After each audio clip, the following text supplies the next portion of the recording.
Welcome to variety food kitchen. இன்னைக்கு cauliflower pakoda எப்படி செய்கிறதுன்னு பார்க்கலாம். சேனல் சப்ஸ்கிரைப் பண்ணுங்கள். ரெகுலர் வீடியோஸ் பார்க்குறதுக்கு பெல் ஐக்கான் ப்ரெஸ் பண்ணுங்கள்.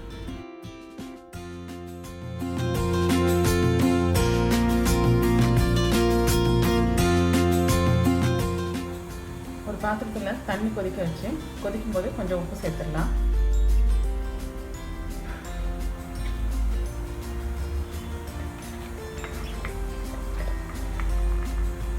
தண்ணி கொதிக்கும் போது நம்ம காலிஃப்ளவர் சின்ன சின்னதாக கட் பண்ணி வச்சுருக்கேன், அதையும் சேர்த்துக்கலாம்.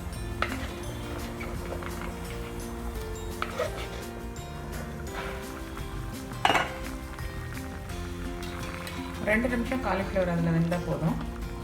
நம்ம காலிஃப்ளவர்லாம் வெளியே எடுத்துடலாம்.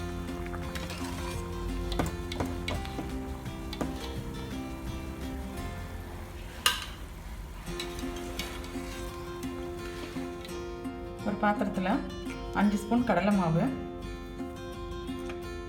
2 ஸ்பூன் அரிசி மாவு, 2 ஸ்பூன் கார்ன்ஃப்ளவர், 1 ஸ்பூன் இஞ்சி பூண்டு பேஸ்ட்டு, ஒரு அரை ஸ்பூன் மிளகு சீரகத்தூள், 1/4 ஸ்பூன் மஞ்சள்தூள், 1 ஸ்பூன் மிளகாத்தூள், தேவையான அளவு உப்பு.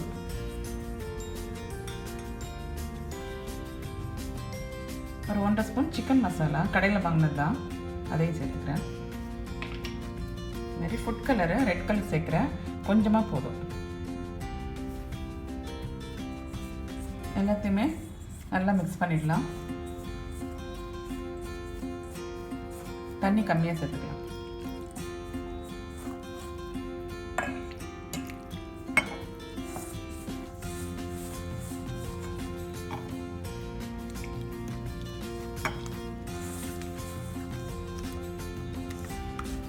நல்லா இந்த பதத்துக்கு மிக்ஸ் பண்ணி வச்சுட்டு நம்ம ஏற்கனவே ரெடி பண்ணி வச்சுருக்கிற காலிஃப்ளவரை இதில் ஆட் பண்ணிடலாம்.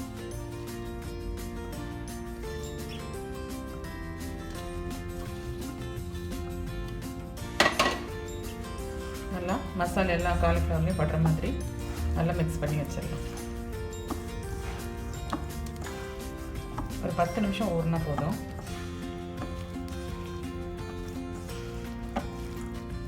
பேனில் எண்ணெய் வச்சு எண்ணெய் சூடானதும் மிக்ஸ் பண்ணி வச்சுருக்கிற காலிஃப்ளவரை இதில் போட்டு எடுத்துடலாம்.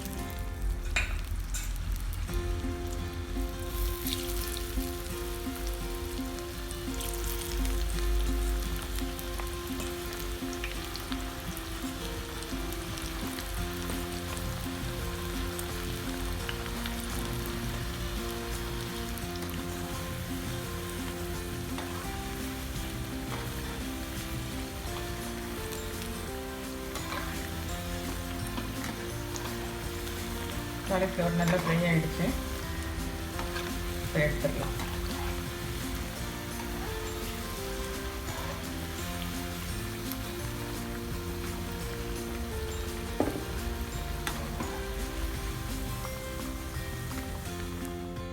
காலிஃப்ளவர் பக்கோடா ரெடி ஆகிடுச்சு. ஈவினிங் ஸ்நாக்ஸ்க்கெல்லாம் நல்லாயிருக்கும். ட்ரை பண்ணி பாருங்கள். பிடிச்சிருந்தால் லைக் பண்ணுங்கள், ஷேர் பண்ணுங்கள், எங்கள் சேனலை சப்ஸ்கிரைப் பண்ணுங்கள்.